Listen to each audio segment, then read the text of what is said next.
Okay, Cuse fans. The first two games were just the appetizer. Yeah, they were just the egg rolls. They were just the pierogi, the buffalo chicken pierogi. They were just the mozzarella sticks. The first two were just the warm-up. Last Saturday, it was the real thing. Buffalo started playing a real team. Yes, we went out to where we had one of our biggest drubbings in our history almost 20 years ago that spelled the end, pretty much the end for Paul Pasqualoni.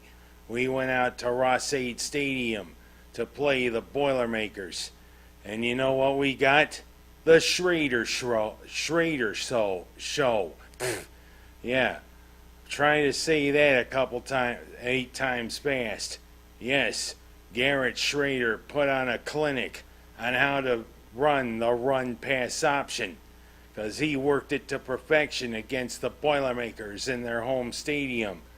I mean, he pulled it down, and he sometimes pitched to Allen, sometimes he passed, but a lot of times he took off running.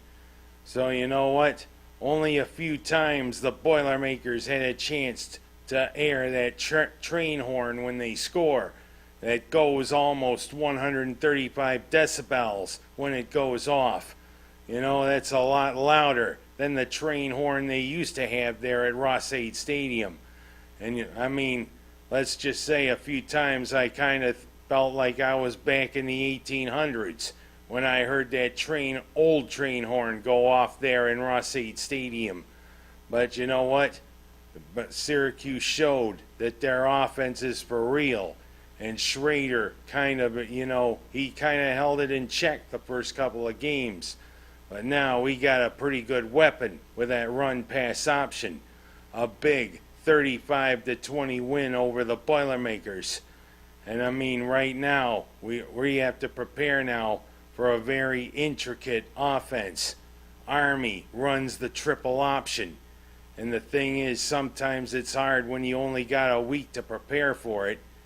Well, hence about a decade ago, when Georgia Tech ran that triple option, we went down there and got pasted 56-0 by the Yellow Jackets. But I mean, let's hope that Syracuse can slow down that triple option, because it can be troublesome. It's the beginning of another little bit of a little rivalry we've had. Army and Syracuse have had in the past a pretty nice, decent rivalry, and Syracuse holds a one-game advantage in it. The last time Army came to the Dome, let's just say it was one of the few times I thought Donovan McNabb should have put something in his head. Because, I mean, after he scored, he looked towards the Corps of Cadets and he saluted. You know what? That's the only time I felt McNabb's ever been disrespectful. Because, hey, those are good young men and women who are training to be future leaders for our military and maybe future leaders for our government.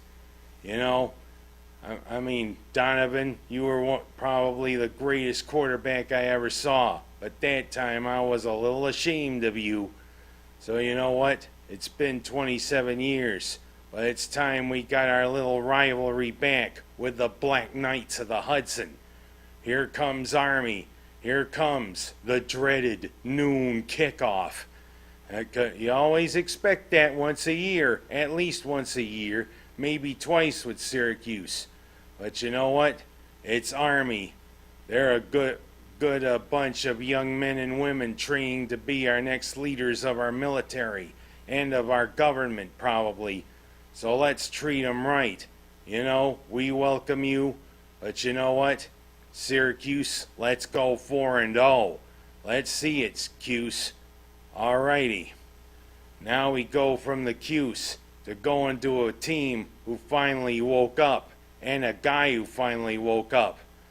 Josh Allen, I think, learned that, hey, you can't hand games to another team on a silver platter. And you know what? After a pretty disastrous opening drive, where we let the Raiders just travel right down and let Devontae Adams score.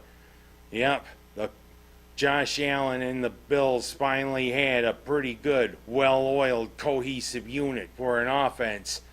And we even got a couple of other running backs involved. Yeah, we got Latavius Murray, who I can say this. Hey Murray, you want a bagel? No, and that's very Latavius of you to say that. And also Damian Adams, who comes from the enemy over to the Bills. Let's just say he was a patriot in the wrong way. You know, for him, let's just say I'm going to do this. Zoinks! It's the Damian! Roll, Reggie. It's Damian Adams. He's on our team now. Huh? Yep. He scored, so did Murray score. And also, Stephon dug the competition quite a bit. But you know what? Josh Allen didn't fumble, nor did he throw an interception. And we got a couple of good interceptions from Terrell Bernard and Matt Milano, who gave us some cookies from Pepperidge Farm after he made the interception. Yes, a big 38-10 win over the Raiders with the, quote, Commanders, unquote, coming in. I mean, let's just say political correctness, I guess, wins out again. We can't have any Redskins. Just like in New York State, there can't be any Native American nicknames anymore. When is political correctness gonna stop? As Scooby would say, right-o-roll. Big win by Buffalo. Now let's keep it going. And now, how about the high schools? Waterloo bounced back from being bounced by Mexico with a big win over Midlakes. And yes, Dylan Caraballo caught 2 touchdown passes in that win over Midlakes. And thing is, does Mynderse have an aversion to scoring? You know, 2 games, we get our clocks clean, but no points. It just seems we have an aversion to scoring. Hey, we're getting down near the goal line. We have an aversion to scoring, Mynderse? Or don't we have a team that can play? Come on, guys. Let's show some heart. Are we going to go 0-4 the season because you can't put it in the end zone? Because you can't put it through the uprights? Come on, Mynderse. Show some school spirit. Show some heart. You know, this 0-4 starting, I mean, it's reminiscent of the 1989 Pittsburgh Steelers. They didn't score for their first couple of games, but yet they came back to make the playoffs. Who knows? But as I close this week, I am going to talk about what it was between Denver and Washington. You know, Denver, completed a Hail Mary pass, but couldn't get the 2-point conversion to tie the score. You know, when Russell Wilson stood back and let it fly, it kind of did an Uncle Pecos when it came down. You know, it was, what the diddly-diddly-dee, and you saw the receivers, he, and then right into the Denver receiver's hands. See? Denver could froggy when a cordon heated ride, but I mean, when they attempted the 2-point conversion, they couldn't crambone. You know, I mean, they couldn't tie the game.